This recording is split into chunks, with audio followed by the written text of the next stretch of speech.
Hier la SDE, aujourd'hui c'est nous. Même problème, même complainte des populations. Que comprendre? Le tonton du littoral ou le bradage du foncier au Sénégal. De gros pontes de la République au cœur des scandales. Le mouvement du 23 juin 2011, 9 ans après ce coup de pied du peuple dans la fourmilière des dérives d'Abdoulaye Wade. Premier ménage qui reçoit aujourd'hui Mignane Diouf, coordinateur du Forum social sénégalais, membre du collectif Touche pas aux terres du phare des Mamelles. Merci Mignane d'avoir répondu à notre invitation. Merci à Diaratou, je dirais à l'esclave de Serrer. Bonjour aussi à mon grand frère Jacques Abibsi. Bonjour à tous nos auditeurs. Bonjour. Nous recevons également, bien entendu, Jacques Abibsi. Il est le fondateur de Aide Transparency. Jacques, merci d'être venu. Vous êtes également analyste du développement social.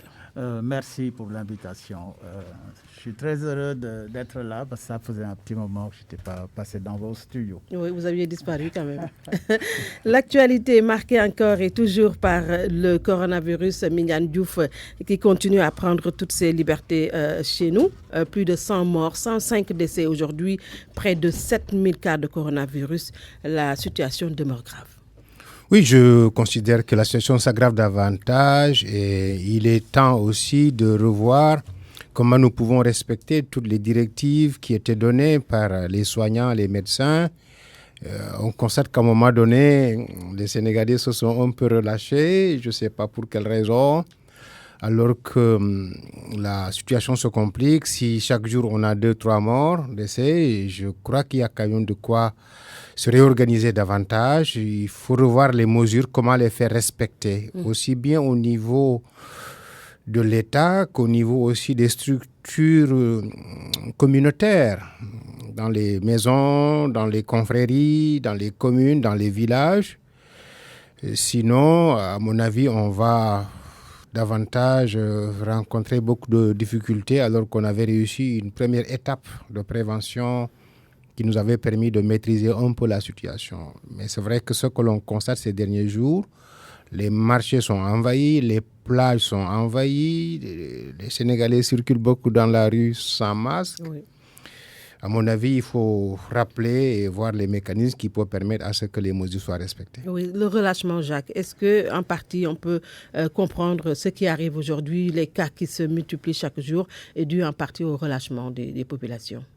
Non, je ne serais pas d'accord. Je crois qu'on est en train de vraiment d'accuser injustement les populations de s'être relâchées. En réalité, lorsqu'on regarde l'attitude du gouvernement et des gestionnaires de la Covid, on se rend compte que c'est eux qui ont donné le mauvais exemple. En quoi faisant? À commencer par le président de la République qui, pour illustrer les gestes barrières, en particulier se laver les mains, etc., a gardé une bague très chère au doigt, était en cravate, costume, etc., dans son lavabo du palais, un lavabo, etc. Je crois que c'était la mauvaise image à donner au reste du pays. On a vu tous les chefs d'État qui ont été frappés par cette pandémie se sont retroussés les manches et sont descendus sans cravate. On ne les a jamais vus avec une cravate sur le terrain. Ça, c'est une première chose. La deuxième, c'est la façon dont le gouvernement communique sur cette pandémie. Mais où est-ce qu'on a vu, dans quel pays avons-nous vu un ministre de la Santé qui, normalement, doit être sous le poids des urgences opérationnelles, venir tous les matins, etc., lire des statistiques qui n'en sont pas, qui sont faussement statistiques, mais qui sont destinées simplement à tromper le peuple. Parce qu'il reste constant que le nombre de personnes atteintes du Covid est largement supérieur à ce qu'on en dit dans les radios et les télévisions. Ensuite, la communication du gouvernement est très mauvaise parce qu'on a vu des membres très haut placés du gouvernement, je ne voudrais citer personne, mais on les a vus lors d'enterrements, etc., n'observer aucun des gestes barrières. La population était densément dans ces endroits-là pour présenter des condoléances ou pour toute autre raison. Donc je crois que le gouvernement, sous ce rapport, a véritablement fait des erreurs. Maintenant, en ce qui concerne la gestion à proprement parler de la pandémie, je crois que vraiment, on aurait pu, comme l'a dit Mignane tout à l'heure, que je félicite au passage, parce qu'on ne s'était pas vu depuis très longtemps. Et je dois féliciter le Forum social pour la grande qualité du travail de terrain qu'ils font et du travail, évidemment, d'explication, etc., auprès des populations. Mais je pense que la pandémie, tout le monde en convient, aurait dû être gérée de façon plus horizontale, de façon plus collégiale, en impliquant les populations elles-mêmes, en impliquant les leaders d'opinion, en impliquant tout le monde en quelque sorte. Mais ce n'est pas ça qui a été fait. Et malheureusement, il y a eu le loupé du gouvernement lorsqu'il s'est agi de distribuer le riz, l'huile, etc. Comme si le problème était un problème alimentaire, alors que fondamentalement, c'était un problème qui va au cœur du développement dans ce pays, au cœur de la santé publique et qui n'a pas été géré en tant que tel. Aujourd'hui, on se rend bien compte que la gestion de ce riz par un ministère géré par un proche parent du président de la République a été un échec. Je crois que tout le monde se plaint, en tout cas ceux qui vont sur le terrain, que véritablement, ils n'ont vu ni riz, ni huile, ni rien du tout. Malgré l'urgence, malgré la loi d'habilitation et malgré toutes les prérogatives qui ressortent presque de l'absolutisme qui ont été données au chef de l'État. En tout cas, le paradoxe dans cette affaire Mignane Diouf, dans cette affaire de Covid-19, est que le Sénégal est quand même, depuis un certain temps, dans une récurrence de coupures d'eau. Les Sénégalais n'ont pas d'eau, alors que l'on demande aux Sénégalais d'être beaucoup plus propres en se lavant les mains. J'y arrive quotidiennement, chaque minute, chaque seconde. Mais avec quelle eau? Si on n'a pas d'eau dans les robinets, comment est-ce qu'on peut devenir propre ou rester propre? Oui, je suis tout à fait d'accord avec vous sur ce paradoxe-là. Je partage aussi l'analyse que Jacques Habib vient de faire sur la dynamique globale de la gestion. Je rappelle qu'à l'époque, nous avions fait des propositions au gouvernement du Sénégal pour dire, en cas de crise d'urgence, de calamité, c'est le travail de quelqu'un d'autre. Ce n'est pas le travail d'un cabinet ministériel, ce n'est pas le travail d'un service administratif. Je crois que les couacs qui sont notés ici et là découlent de ce fait qu'on n'a pas réagi en urgentiste, on a voulu répondre en administration politique. Et ça a donné l'éclat. Maintenant, sur la question de l'eau, je rappelle que sur la question de l'eau globalement, presque toute l'année 2019, 18 d'ailleurs 19, le Forum social, le Conseil citoyen droit à l'eau et à l'assainissement dont nous sommes membres au niveau africain et mondial, nous avions alerté sur la question de l'eau au Sénégal au moment où le Sénégal s'apprêtait à changer de prestataire dans le contrat d'affermage. Et nous avions dit qu'en fait, le problème, ce n'était pas un problème de prestataire, c'était un problème plutôt d'infrastructure globale étatique qu'il fallait revoir. Sinon, on peut accuser n'importe qui ou se faire promettre par n'importe qui en pensant qu'en changeant Massamba par Mademba, le problème est réglé. Infrastructure globale, ça veut dire quoi? Qu'il n'y a pas assez d'infrastructures? Il n'y a pas des investissements conséquents et adéquats au niveau de la SONES au Sénégal, spécifiquement, qui devrait investir globalement avant de pouvoir confier à un fermier. Et pourtant, on nous parle de KMS3, de beaucoup d'infrastructures. Oui, et nous avions dénoncé tout ça. Nous avions démontré à l'époque le KMS3 qui était annoncé comme l'ouvrage qui aurait dû permettre à Dakar, Thiès, toute cette boucle de renforcer les capacités de stock d'eau, était en retard. Et ce retard était dû au fait qu'on avait confié ce chantier aussi à Suez et à son partenaire. Et nous avions dénoncé donc ce double jeu d'intérêts, de conflit d'intérêts, de devoir donner l'ouvrage qui allait régler le problème à une société qui s'appelle Suez, de devoir contracter avec Suez qui va réceptionner l'ouvrage qu'il construit et de devoir confier en troisième étape à Suez l'usage de cet ouvrage-là. Et on n'a pas demandé à Suez pourquoi autant de retard dans l'ouvrage. Voilà les questions que nous avions posées à l'époque au ministre de l'Hydraulique pour lui dire il y a forcément un conflit d'intérêts. Et si demain il y aura des problèmes dans l'ouvrage, celui qui l'a construit, celui qui le réceptionne et celui qui va l'utiliser, qui va pouvoir dénoncer les incongruités qui pourraient apparaître. Bref, c'est pour montrer qu'à l'époque, nous étions partis sur un constat qui n'était pas le bon et sur une démarche d'investissement qui n'a pas été, à notre avis, l'investissement efficient et sur un contrôle qui n'a pas été fait aussi en amont pour savoir. Et on accusait la société dite SDE d'incapacité et on nous faisait miroiter les capacités d'investissement de Suez. Suez est une société qui était en faillite en Europe. Et nous avions des informations comme quoi Suez voulait venir en Afrique pour se refaire une santé financière, mais que pour le faire, Suez avait besoin de gagner un marché au Sénégal. Le Sénégal étant l'une des vitrines sur ces questions-là, gagner un marché au Sénégal, faciliter à Suez aussi l'accès à d'autres marchés. Et le mois dernier, Suez a gagné un marché dans un pays que je ne veux pas citer, mais si vous faites des recherches, vous allez voir. Bref, aujourd'hui, on ne peut pas demander aux populations de vouloir respecter les mesures d'hygiène qui demandent de l'eau suffisante dans les maisons, dans les services, à l'entrée des services publics, dans les toilettes, etc., et que les populations manquent d'eau. Le peu d'eau que ces populations ont, mais ils vont l'utiliser d'abord pour se laver sans doute, pour manger oui. Et pour boire. Oui. Moi, je viens d'un village qui s'appelle Djilor, où pendant 3 ans, nous n'avons pas d'eau. Je salue au passage ces populations qui, pendant 3 ans, dans les îles du Saloum, aux abords de la Petite Côte, ils n'ont pas d'eau depuis 3 ans. Et personne n'est capable de nous dire pourquoi on ne peut pas régler ce problème-là. J'ai assisté à des réunions à Fatick, d'un conseil régional spécial convoqué par le gouverneur où des mesures étaient prises.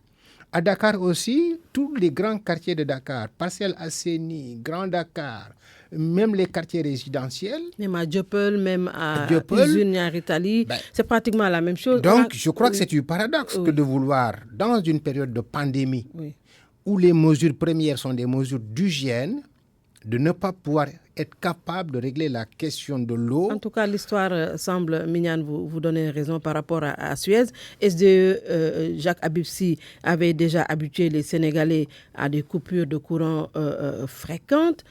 Sen'Eau est arrivé avec beaucoup d'espoir, mais n'arrive toujours pas à faire la différence. Qu'est-ce qu'il explique ? Écoutez, est-ce que vous avez d'autres explications? Oui, ma lecture personnelle, c'est que SDE, Suez, c'est bonnet blanc, blanc bonnet. Pourquoi? Remarquez que c'est toujours les multinationales françaises, SOR, Suez, Veolia, etc. Donc, nous ne sommes pas sortis du lot. Et cela soulève la question fondamentale de savoir pourquoi le gouvernement sénégal et son chef de l'État sont si ataviquement, si profondément attachés, n'est-ce pas, au char français. Je crois que ça, c'est une question fondamentale et c'est elle qui guide, disons, toute l'analyse en ce qui concerne la gouvernance au Sénégal. Il y a une préférence véritablement donnée à la France, n'est-ce pas, pour ce qui concerne les marchés publics, de l'eau et, bien entendu, des télécommunications. Alors, ce sont des ressources stratégiques. À l'époque, je me rappelle, à l'unisson avec la société civile, nous avions dénoncé la privatisation de l'eau. Ça, c'est une autre erreur également qu'a commise le gouvernement du Sénégal en se rendant à l'argument des institutions de Bretton Woods, en particulier la Banque mondiale ainsi que le FMI, de privatiser l'eau. Parce qu'on disait qu'il y aurait de bonnes vertus, il y aurait des possibilités de développer ce secteur, et il n'en a été rien. Aujourd'hui, je crois, on aurait dû, avant de renégocier quelque contrat que ce soit, nous arrêter, faire le point. En fait, on a fait le point. Il y a beaucoup de documents d'analyse qui ont été faits tant par la société civile que par d'autres parties intéressées. Mais rien n'est fait, ça ne bouge pas. Je me rappelle, il y a quelques années, nous avions, il y a 15 ans, peut-être 15-17 ans, nous avions fait un survey, comment on dit ça? Nous avions fait le tour du pays pour voir comment se portaient les points d'eau, les points d'approvisionnement en eau du pays. Et à notre grande surprise, nous nous sommes rendus compte que dans ce Sénégal, nous avions 400 points d'eau qui étaient partagés par les humains et les animaux. Donc, les êtres humains allaient s'approvisionner là où se servaient les animaux. Donc, ça posait un problème de santé publique énorme. Et aujourd'hui, on ne peut pas dire que la situation est fondamentalement changée, comme vous le rappeliez tout à l'heure, lorsqu'on se rend compte que des quartiers en plein cœur de Dakar, ici même au plateau, en plein cœur du plateau, vous voyez des femmes avec les bassines, etc., allant chercher de l'eau dans une borne fontaine publique, a fortiori le reste du pays. Donc, c'est fondamentalement une question d'inégalité sociale. Voilà. Il y a des gens à qui on donne de l'eau en quantité et en qualité. C'est peut-être le cas du plateau. Encore que le plateau se plaigne de temps à autre, d'ailleurs, de l'absence d'eau. Parce que l'eau ne peut pas monter dans tous les étages. Et donc c'est une déconfiture absolue, totale de la gouvernance de l'eau. Mais qu'est-ce qu'il faut faire justement pour mettre fin à toute cette tracasserie de l'eau? Moi, je suis personnellement convaincu qu'en remettant les choses à plat, en demandant au gouvernement de dénoncer tous les contrats qui ont été récemment passés, et en demandant à la société civile, aux partis intéressés, aux populations de base, parce que ne l'oublions pas, elles-mêmes sont organisées à travers tout le pays, et pour qu'on s'entende sur la meilleure façon de gérer l'eau. Une fois qu'on s'est entendu sur cette plateforme-là, et la plateforme, je l'ai dit, existe déjà, parce que le Forum social a fait des documents de qualité sous ce rapport-là. Ils ne sont pas les seuls. Et à partir de ce moment-là, le gouvernement pourrait être animé de bonne foi et montrer vraiment qu'il a à cœur de donner de l'eau potable aux populations sénégalaises. D'autant plus que le gouvernement est majoritaire dans le capital de Saint-Ouen. Exactement. Oui. Et n'oublions pas qu'au lieu de l'eau en quantité et en qualité, comme ça devait être le cas avec l'ancienne compagnie, nous n'avons pas eu de qualité. Vous avez toujours, dans le Sine Saloum en particulier, de l'eau vraiment qui détruit. C'est un problème de santé publique. Très bien. Mignane Diouf, coordonnateur du Forum social sénégalais, il est membre du collectif Touche pas aux terres du phare des Mamelles, et Jacques Abibsi, fondateur de Aide Transparency, également analyste du développement social, sont nos invités dans Remue-Ménage de ce dimanche. L'autre actualité non moins importante, Mignane Diouf, qui secoue le pays, c'est la gestion du foncier. On parle de bradage de notre littoral, de notre assiette foncière. Quelle est la situation? Oui, mais là aussi, je peux rappeler que depuis 2007-2008, si vous vous rappelez, la fameuse crise alimentaire à l'époque, nous avions alerté au sein du Forum social mondial et africain que l'Afrique, qui est la réserve foncière mondiale du monde entier, va faire l'objet de convoitises énormes. Et à l'époque, une directive de l'Union européenne avait recommandé aux pays de l'Union européenne de faire le mixage énergie, c'est-à-dire d'aller cultiver du jatropha, de l'énergie bio, l'appelait-il, pour pouvoir mixer avec le pétrole qui commençait à avoir des problèmes. Et nos collègues européens et latino-américains nous avaient dit le seul continent qui va être ciblé pour cultiver cela, ça va être l'Afrique. Ça a été le début de l'accaparement des terres. Je rappelle par exemple l'accaparement de 80 000 hectares de terres à Kédougou, sous le nom d'un projet Barroso, qui voulait faire là-bas un grand ranch, disait-il, et à qui des autorités ont donné des papiers pour 80 000 hectares.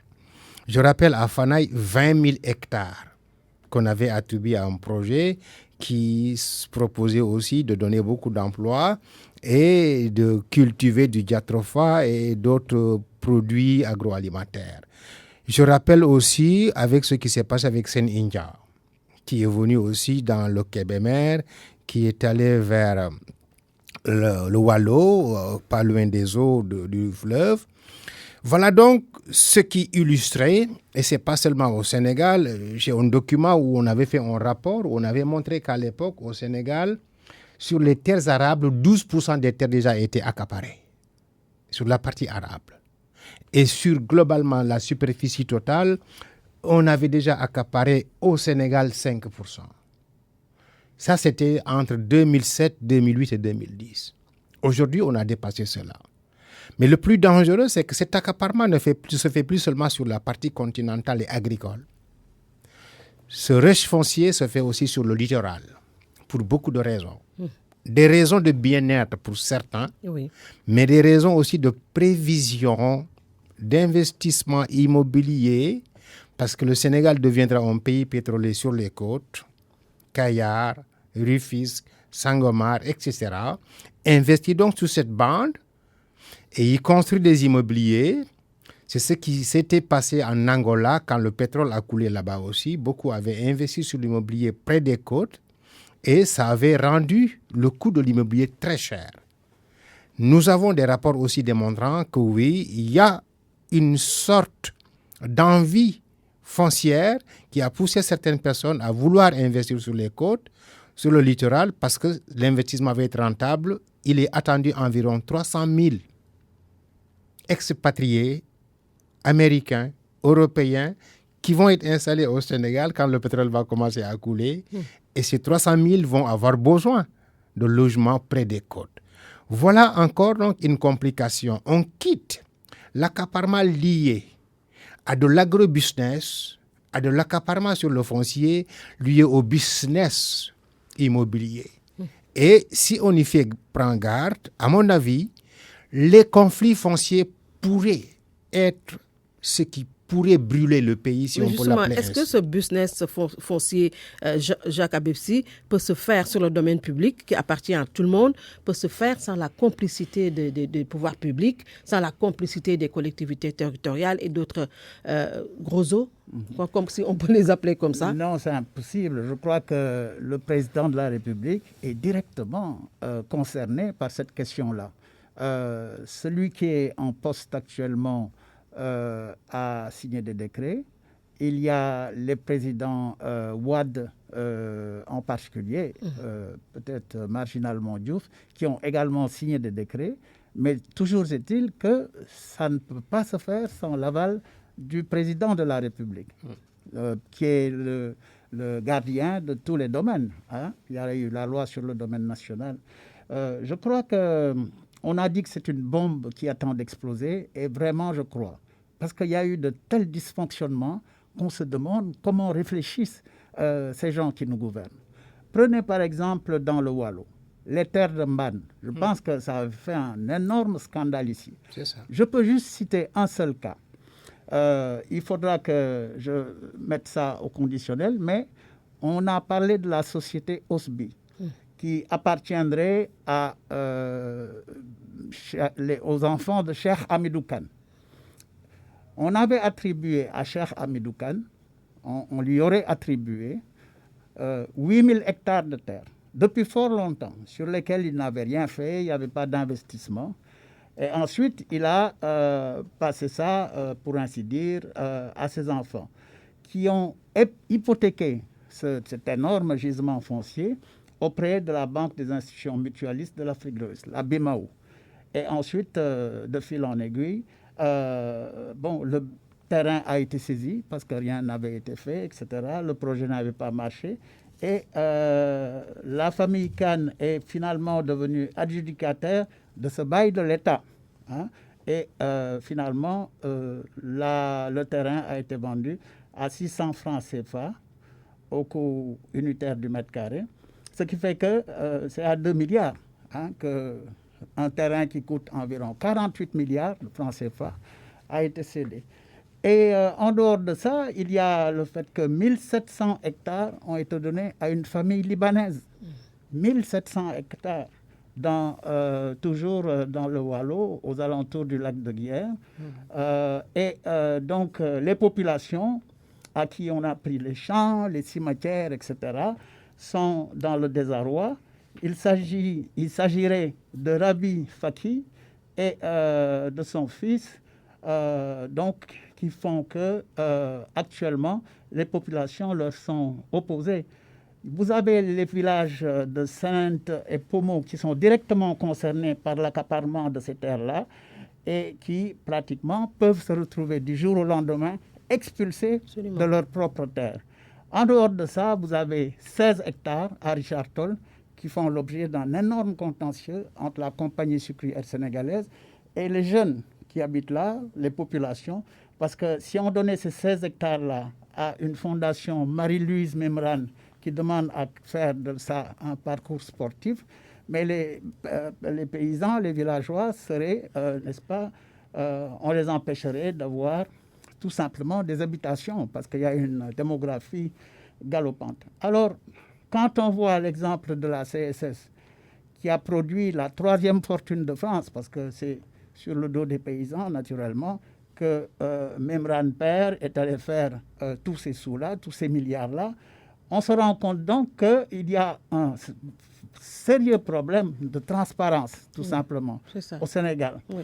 Et on doit dire également que, mais on n'en finirait pas. Il y a ce scandale récent qui a été cité en ce qui concerne Guéréo, où un opérateur, toujours français, on lui donne 34 hectares, je crois, et ces 34 hectares-là touchent l'entièreté du littoral ainsi qu'un domaine fluvial qui est protégé.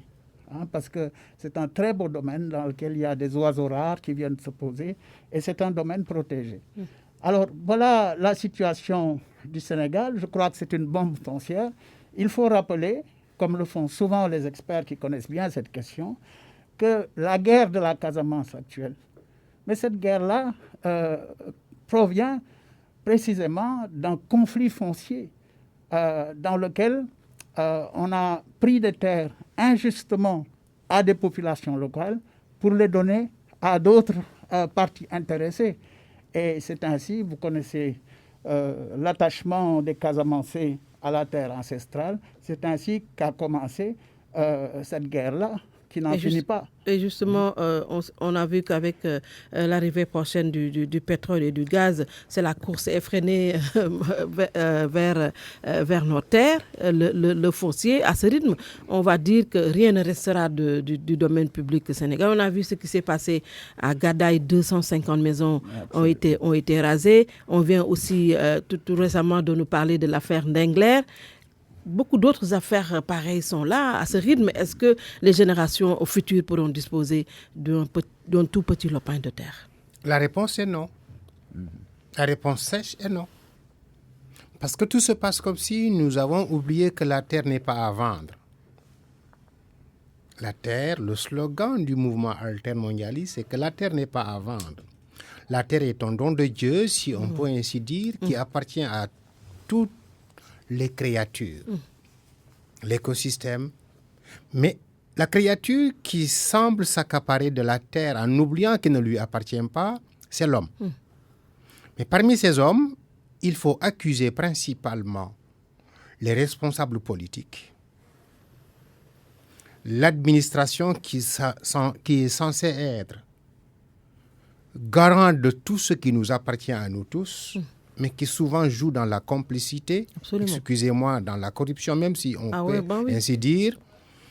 Et ce jeu de ping-pong et d'opportunisme entre les politiques, acteurs politiques, les acteurs administratifs, il faut oser le dire, qui donnent les papiers, impôts et domaines, etc., à mon avis, ce sont ces gens qu'il faudrait revoir dans la mission qui leur est confiée, qui devait être une mission de sauvegarde de ce qu'un vieux Africain appelait l'orpheline naturelle. La terre est orpheline, elle n'a pas de père, elle n'a pas d'oncle, elle n'a pas de mère. Si on la confie à un État ou à des acteurs, ils devraient tout le temps se rappeler que cette terre ne leur appartient pas. Elle leur a été confiée par les générations futures qui viennent, qui nous disent, devancez-nous, gérez-nous les choses le temps qu'on arrive, faites-en bon usage, parce que ça ne vous appartient pas. Mais par égoïsme politique, par opportunisme souvent politique, On voit certains qui pensent donc que la terre doit leur servir d'enrichissement. Revoyez souvent en Afrique comment dans les services administratifs, domaine, impôts, comment est-ce que les gens arrivent dans l'espace de 2 ans à être nommés parmi les plus riches du pays. Mais parce qu'ils prennent tout ce qui appartient à tout le monde, en font des jeux, en trouvent des astuces qui leur permettent de s'enrichir là-dessus. Et si on n'y prend garde, je répète encore, tous les pays africains où on a connu des guerres civiles, on a connu des rébellions profondes, cela a commencé par la malgouvernance foncière. Et ce que Jacques Habib vient de rappeler en Casamance, qui constitue encore une plaie que nous n'avons pas encore pu totalement guérir, tout est parti aussi donc d'intérêts fonciers. Il faut donc se dire, la terre ne nous appartient pas, la terre n'est pas à vendre, la terre est celle qui nous donne tout ce que nous avons besoin pour vivre, c'est-à-dire manger, boire et habiter. Quand celle-là qui nous donne de quoi vivre, de quoi manger, de quoi boire et habiter, nous ne la respections pas ou nous voulons donc nous en accaparer nous tout seuls, oubliant les autres, il arrivera au moment de finir khoj. C'est-à-dire, il va nous étrangler un jour. Étrangler politiquement, socialement et économiquement, parce que la révolte globale qui s'annonce dans le monde rural, vous avez tout à l'heure cité Ndengler, vous avez cité donc d'autres zones. Gadaï. Ce qui va arriver, c'est que si on ne fait pas attention, cette gourmandise foncière, soutenue et entretenue aussi donc par des complices à l'intérieur de nos administrations et par le jeu politique d'intérêt, si on ne fait pas attention, c'est ça qui va être une bombe qui pourrait nous tous nous éclabousser, non seulement pas nous éclabousser, mais nous faire perdre ce qui fait la vie, c'est-à-dire la terre. En tout cas, quand on a entendu le maire de Sacré-Cœur-Mermoz, Barthélémy Diaz, pour ne pas le nommer, lever le lièvre, tout de suite, on a eu la réaction du ministre de l'Urbanisme pour disculper le régime en place, le régime Macky Sall, pour dire que les décrets d'attribution ne datent pas du régime de Macky Sall, mais bien avant, c'était avec Abdoulaye Wade. Mais on a quand même entendu un des leurs, Madiambal Diagne, dire que le régime Macky Sall a fait plus que Wade en moins de 10 ans. Qu'est-ce qu'il faut faire aujourd'hui? Faut-il auditer le foncier? Faut-il réformer? Qu'est-ce qu'il faut faire pour qu'on puisse laisser nos terres tranquilles? Oui, écoutez, pour auditer le foncier, il faut commencer par auditer le gouvernement. Or, en l'état actuel des choses, il n'y a aucune instance qui puisse véritablement auditer le gouvernement.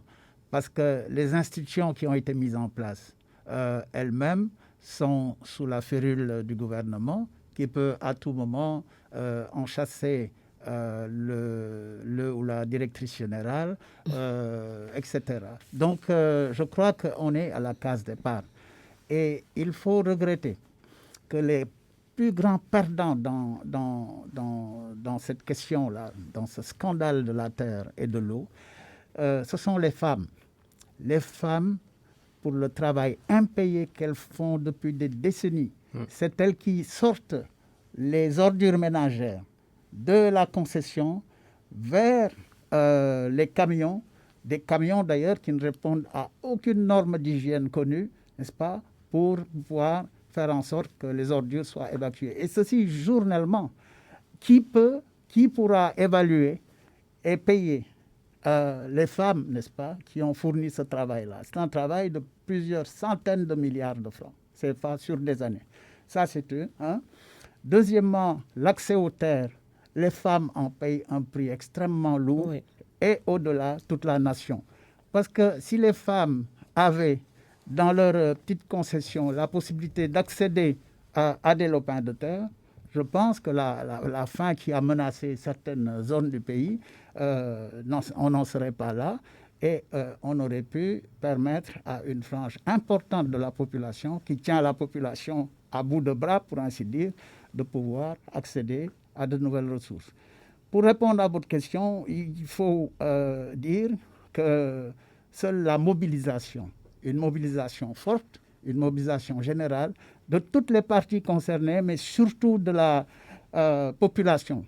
Il faut que la population cesse d'être attentiste, ou de compter sur telle personne ou telle autre. Il n'y a pas de prophète, disons, il n'y a que des bonnes volontés qui se réunissent finalement pour pouvoir changer l'ordre des choses. Mais les populations doivent s'impliquer. Il faut qu'elles comprennent que les batailles qui se mènent aujourd'hui et qui se soldent par des emprisonnements, parfois même par des morts d'hommes, comme ça a été le cas du 23 juin, c'est au nom de la souveraineté populaire que ces batailles-là se mènent. Et il faut qu'elles s'impliquent plus massivement que par le passé. Qu'est-ce qu'il faut faire pour arrêter cette prédation au niveau de notre foncier et au vu de ce qui se passe dans le foncier rural, c'est encore plus grave. Qu'est-ce qu'il faut faire? Oui, à mon avis, la solution est politique. Il faut un courage politique qui rappelle à tous ceux qui prennent les décisions politiques administratives que la terre n'est pas une marchandise. Tant qu'on ne se rappelle pas de cela et tant qu'on n'a pas cette volonté politique de dire la terre appartient à ceux qui la cultivent et la terre appartient à tout le monde, il n'y a pas de solution possible. Il faut donc auditer, c'est bien, mais il faut aussi situer les responsabilités et se rappeler qu'avant de parler de développement, il faut d'abord savoir sur quelle terre on se développe. Avant de parler d'émergence, il faut d'abord savoir d'où partira l'émergence. Ça ne va pas être accroché au ciel. Ça se fera sur des terres, sur une terre, sur un territoire. Si le territoire maintenant devient un territoire privé, vendu à des hommes d'affaires, vendu à, entre guillemets, des investisseurs qui promettent de l'emploi, où est-ce qu'on va faire le développement? Où est-ce qu'on va faire l'autosuffisance? Ça me rappelle ce que les Indiens disaient à l'époque du temps de Gandhi. Le développement commence au village. Mais l'Afrique, on continue à penser que le développement partirait des grandes villes et des grandes capitales et que les villages, à défaut de les laisser tous migrer et voyager, on ferait de sorte qu'ils ne puissent plus donc contrôler leur terre. Nous devons retourner à la terre et nous rappeler que la mère de tous les arts, c'est l'agriculture. Comme l'agriculture est la mère de tous les arts, il faut donc que les États africains comprennent que tous les investissements publics et étatiques, tous les accompagnements publics et étatiques qui se feront auprès des populations pour que ces populations restent et exploitent les terres d'une façon rentable et organisée, ce n'est pas des investissements à perte, c'est au contraire des investissements qui vont aller vers l'émergence. Comment donc arrêter les choses? À mon avis, il faut avant tout et tout une volonté politique qui permettra à tout État africain de se dire la terre de mon pays n'est pas une marchandise. Imaginez-vous qui est l'Africain qui peut aller acheter des terres en Inde? Qui est l'Africain qui peut aller acheter des terres aux États-Unis? Qui est le Sénégalais qui peut aller acheter des terres en France? On voit ici des sociétés d'origine indienne, d'origine américaine, européenne, venir s'installer, amadouer nos États sur la base de promesses d'investissement, sur des terres qu'on dit n'ont pas été valorisées. Qui doit les valoriser sinon que l'État, en rapport avec les populations, comme disait Jacques? Mais si on pense que quelqu'un d'autre vient valoriser nos terres, est-ce que vous pensez qu'elle les valorisera à notre profit? Non. Personne ne va valoriser nos terres à nos profits, à nous. Oui. Il le fera à son profit d'intérêt personnel. Il faut donc que les États se ressaisissent et arrêtent la dilapidation de nos terres partout en Afrique, au Congo. Ici, en Guinée-Conakry, si je dois vous donner certains chiffres, c'est abominable. Et ça ne peut être qu'une volonté politique. Ça me fait penser à Thomas Sankara, qui en avait refusé systématiquement. Oui. Et qui disait donc, même sur la construction immobilière, le projet 15 000 logements au Burkina du temps de Thomas Sankara, c'était un projet de l'État du Burkina Faso, construit avec l'argent des Burkinabés, avec la contribution des femmes et des hommes qui amenaient qui de l'eau, qui du sable, qui du fer, qui ceci, pour qu'on construise ces immeubles, ces maisons, et qu'on dise, allez, on les distribue équitablement à des Burkinabés. C'est ça qu'on appelle un programme de logements sociaux. Mais de logements sociaux confiés à des constructeurs étrangers en Afrique, nous, personnellement, on ne peut pas y croire parce que ça va être de l'investissement dans lequel on va gagner de l'argent. Il faut donc que l'État africain, l'État sénégalais se ressaisisse et dise la terre, si elle n'est pas à vendre, elle est à utiliser à bon usage et à investir dans l'investissement d'abord qui commence par l'investissement public. Soutenu aussi par une volonté citoyenne de participation avec une conscience que cette terre n'appartient pas à ceux qui sont là aujourd'hui. Mais demain aussi, ceux qui viendront devraient pouvoir trouver de la terre. Si nos grands-pères ne nous avaient pas laissé cette terre, on ne les aurait pas trouvés. Absolument. Et en tout cas, ce qui se passe au niveau de Ndiaganyao avec ce village d'Angleterre, ce qui se passe aussi donc un peu au niveau du monde rural, Abiba citait tout à l'heure le village dans le Wallo, je pourrais ajouter Ndiahel, où on a déclassé une forêt classée pour donner ça à un investisseur qui avait promis de cultiver. Il n'a rien cultivé, il a délogé les populations et les Liverpool. Vous avez parlé aussi donc des maisons qu'on a cassées à Gadaï, à Tiwavon-Peul, la bande des Filao. Ainsi de suite, ainsi de suite. Je crois qu'à mon avis, il faut donc qu'on se rappelle cela et qu'on ait une volonté politique. Oui. On peut avoir des relations contractuelles ou en tout cas des mécanismes qui permettent à un investisseur de venir investir, mais en complément, en association, en société avec nos populations. Qu'il y ait des retombées. Qu'il y ait des retombées. Mais promettre de dire je vais faire des emplois, on vous donne les terres au bout de 2 mois, 1 an, vous les lotissez, vous commencez à les vendre. C'est quand même abominable et c'est ça qui arrive le plus souvent. Et c'est ça justement, ces comportements du genre qui avaient conduit à un certain 23 juin 2011, la malgouvernance, l'impunité et tout ça, les Sénégalais en avaient assez, ce qui avait créé du coup un rassemblement populaire. Le peuple du 23 juin était sorti pour dire non. 9 ans après, on semble revivre les mêmes choses au plan de la démocratie et des libertés individuelles. Jacques Habib-Sy.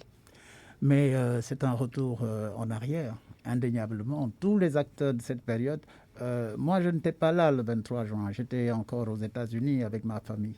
Mais je me rappelle ce même jour, pendant qu'il marchait, avoir appelé Dansoko et lui demander d'exprimer ma sympathie à tous ceux qui étaient là, et en particulier ses compagnons avec lesquels il dirigeait la marche, ce qui avait été fait. Maintenant, regardant avec le recul, on se rend compte que tout ce pourquoi nous avons perdu de vue, parce qu'il y a des gens qui sont morts. Absolument. Les campus ont été en feu par la suite. Il y a eu beaucoup de morts dans les campus. Nous parlons de George Floyd, mais nous avons plein de George Floyd ici au Sénégal. Mais c'est que simplement la capacité, non pas d'indignation, mais la capacité d'organisation des populations est en manque actuellement, est en déficit. Et il faut le regretter. Il faut regretter aussi le fait que nous n'avons pas fait beaucoup d'efforts. Quand je dis nous, c'est les organisations de la société civile. Pas assez. C'est vrai, on a fait beaucoup, mais pas assez. Absolument. Il y a beaucoup à faire. Et ensuite, il faut se coaliser. On ne peut rien faire, n'est-ce pas, sans cette coalition-là, sans l'organisation. Et pour ce qui concerne les partis politiques, il faut se rendre à l'évidence. Le parti au pouvoir, moi, je ne compte pas sur le parti au pouvoir pour pouvoir faire amende honorable et changer. Je pense qu'ils sont incapables de ce changement. Le changement vient de la tête d'abord.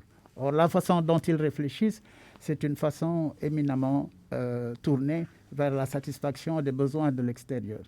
Alors, il reste les partis de l'opposition. Je pense qu'il faut qu'ils se secouent. Nous voyons bien une tendance à travers laquelle il y a il y a des générations qui se sont suivies. Il y a un transfert intergénérationnel en ce qui concerne la mobilisation des ressources, etc., humaines dans ce pays. Et on voit très bien qu'il y a des partis très jeunes qui sont en train d'émerger et qui font l'objet de l'admiration de la population et du soutien surtout de la population. Il faut maintenant, je le répète encore, que ce soutien de la population, qu'on travaille là-dessus, qu'on l'élargisse de sorte que les gens puissent arriver à véritablement un changement de la façon non seulement de gouverner, mais de la façon dont nous entrevoyons l'avenir. Il n'y a pas d'émergence à travers ce type d'État. Oui. Il faut qu'on retourne vers les enseignements de Cheikh Anta Diop, qui a, je pense, apporté une contribution énorme, n'est-ce pas, dans l'élaboration de ce qu'un Sénégal réellement indépendant, démocratique et prospère pourra être édifié ici au Sénégal. En tout cas, depuis le 23 juin, Mignane Diouf, les Sénégalais sont devenus beaucoup plus regardants et beaucoup plus exigeants, si on peut le dire ainsi. Oui, je crois que d'ailleurs, depuis les 10 dernières années, les citoyens du monde de plus en plus demandent plus de liberté, de démocratie, de justice et d'équité, à tous les niveaux. Maintenant, dans cette demande de justice et d'équité, il y en a qui sont réprimés, bâillonnés, torturés, même assassinés. Mais ce mouvement de demande de plus d'équité et de justice est un mouvement irréfutable. Personne ne peut plus l'arrêter.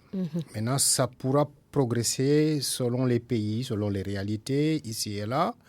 Mais ce vent de liberté, vous voyez ce qui s'est passé, Habib vient de le dire, avec George Floyd. Qui aurait imaginé que sur cette base, l'Amérique tout entière allait rentrer dans les batailles qui étaient menées à l'époque par d'autres leaders. I have a dream, j'ai un rêve. Martin Luther King et tant d'autres. Mais cette même dynamique aussi, donc, est arrivée en Afrique. On a vu, à cause de ça, des jeunes Africains ou africanistes et la diaspora demander à revoir le visuel au quotidien de certaines images qu'ils envoient au racisme. Jusqu'à même penser qu'il faut déboulonner Faidherbe, qu'il faut déboulonner ici et là. Tout cela est mis dans le package global de la dynamique de libération des populations du point de vue citoyen face à un système global qui est un système de domination et d'étouffement de la démocratie. Il faut donc comprendre qu'aujourd'hui, même s'il est vrai qu'après le 23 juin, on a constaté une sorte de reflux global au Sénégal, à mon avis, ce reflux est lié sans doute à beaucoup de raisons, mais ça ne veut pas dire que le Sénégalais n'est plus prêt à se bagarrer, à batailler, à lutter pour plus de démocratie. La démocratie sénégalaise est victime de ses acteurs politiques. La démocratie sénégalaise est victime de son pouvoir judiciaire. La démocratie sénégalaise, donc, est victime des acteurs qui auraient dû consolider le mécanisme de démocratisation. Et cette démocratie, par délégation, il faut qu'on la revoie pour aller vers une démocratie à la citoyenneté active qui aurait dû permettre d'aller vers un consensus démocratique où chaque parcelle de pouvoir juridique, administratif, politique aurait dû assumer son rôle et à jouer sa partition pour que la démocratie soit consolidée. Merci beaucoup à nos invités Jacques Habib Sy et Mignane Diouf. Merci d'avoir suivi. Bon dimanche et à dimanche prochain, s'il plaît, adieu.